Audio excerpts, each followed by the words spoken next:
I'm watching out for the children on the left there, because one of them was too close to the curb. It's safe to carry on driving. At the next roundabout, we're following the road ahead. Following the road ahead, or going ahead, means taking the second exit. Just going straight ahead.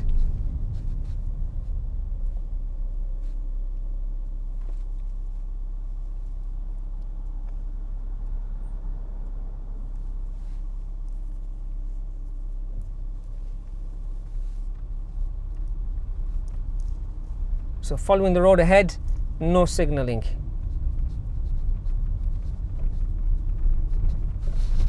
Positioning my car, checking the roundabout, it is safe for me to go, and staying on this black line whenever possible. I can see the black car sticking out, so I'll just off the gas a little. I wasn't sure, and then she held back.